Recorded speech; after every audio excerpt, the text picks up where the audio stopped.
নমস্কার, কেমন আছেন সবাই? মমতাজ কিচেনের চ্যানেলে আবার একটা নতুন রেসিপিতে আপনাদের সবাইকে স্বাগত জানাই। আজকে আমি বানাবো বউ সুন্দরী পিঠে। এই পাটিসাপটা পিঠেটা দেখতে যেমন সুন্দর, খেতেও তেমন সুন্দর। ছোট থেকে বড় সবাই পছন্দ করে। তার জন্য এখানে আমি নিয়ে নিয়েছি 1 কাপ ময়দা আর 1 কাপ সুজি। সাথে আমি সামান্য লবণ দিয়ে দিয়েছি 1 চিমটা, আর এখানে উষ্ণ গরম জল নিয়ে নিয়েছি। দিয়ে ভালো করে ব্যাটারটাকে বানিয়ে নেব। আর তার সাথে দিয়ে দিয়েছি 1 কাপ চিনি। চিনিটা আপনারা আপনাদের পছন্দ মতো দিয়ে নিতে পারেন।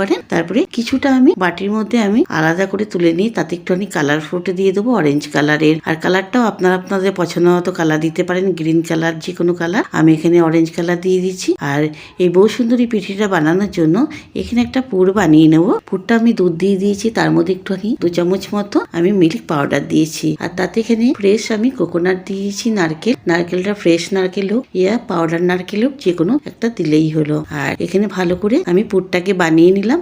বানিয়ে নিয়ে একটুখানি এলাচি আমি থেতো করে দিয়ে দিয়েছি, যাতে একটুখানি গন্ধটা সুন্দর হয়। আর সাথে দিয়ে দিয়েছি 1 চামচ মতো ঘি। ঘিটা দিলে না স্বাদটাও ভালো হবে আর প্যানেও লাগবে না। এভাবে একবার হলেও বানিয়ে খেয়ে দেখবেন, আর ভালো লাগবে আর দেখতেও সুন্দর লাগবে। যে কোনো কেউ আপনার এই পিঠের আপনার প্রেমে পড়ে যাবে, সত্যি কথা বলছি। এত সুন্দর হয় দেখতে। আমি বানাচ্ছি, আপনারা এভাবেই ফলো করবে আর এভাবেই বানিয়ে দেখবেন, খুবই সুন্দর লাগে দেখতে। দেখতে যেমন খেতেও সুন্দর। তো এইভাবে আমি অরেঞ্জ কালার ব্যাটারটা দেওয়ার পরে এই হোয়াইট কালারের ব্যাটারটা দিয়ে দেবো ভালোভাবে। আর প্যানটা ধরে একটুখানি ছড়িয়ে নিতে হবে। সেটাকে আমি ছড়িয়ে দিলাম প্যানের মধ্যে গরম হওয়ার সাথে সাথে। তারপরে আমি উপর থেকে আমি ব্যাটারটা ঢেলে দিয়েছি, সুজি আর ময়দার যে ব্যাটারটা বানিয়েছিলাম।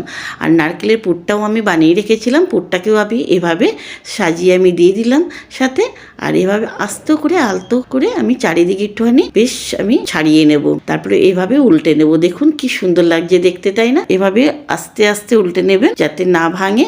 কোনো অসুবিধা নেই, একদম খুবই সহজ। মনে হয় তো যে কি যেন বাবা এভাবে কিভাবে ডিজাইন হবে, কিভাবে বানাবে, তো এভাবে একদম সহজ, কোনো অসুবিধা নেই। এভাবে দেখুন, এই দেখুন হয়ে গেল। তো একবার হলেও আপনারা বানিয়ে খেয়ে দেখবেন। আরেকটা ডিজাইন আপনাদের বানিয়ে দিচ্ছি। ডিজাইনটা আপনাদের পছন্দ মতো দিতে পারেন, স্টার হোক, কাটাকুটি চিহ্ন হোক, যে কোনো চিহ্ন, লাইন ধরে চিহ্ন, যে কোনো চিহ্ন দিয়ে আপনারা ডিজাইনটা আপনাদের পছন্দ মতো দিয়ে নেবেন। আর এভাবে আরেকটা পিঠেও করে আপনাদেরকে দেখাচ্ছি, সেম প্রসেস, কোনো অসুবিধা নেই। আর এভাবে দেখবেন বানিয়ে দেখতেও ভালো লাগবে আর খেতেও ভালো লাগবে। ব্যাস এভাবে পুরটাকে আবার দিয়ে দেবো আর এভাবে আবার উল্টে দেবো। আর যদি আপনাদের মনে হয় সব রকম একই প্রসেস করতে পারেন, এই ময়দা দিয়ে সুজি দিয়ে পাটিসাপটা যে পিঠেটা, সেটা আপনারা নর্মালও করতে পারেন ডিজাইন ছাড়াও। তো খেতে একই স্বাদ লাগবে, কিন্তু ডিজাইনটা দিলে একটু দেখতেও ভালো লাগে। ছোট থেকে বড় সবাই পছন্দ করে। দেখবেন একবার হলে এভাবে বানিয়ে খেয়ে দেখবেন। যদি ভালো লাগে আমার চ্যানেলে একটা সাবস্ক্রাইব, লাইক, কমেন্ট, শেয়ার আর ফেসবুকে ফলো করে দিয়ে পাশে থাকার অনুরোধ থাকলো।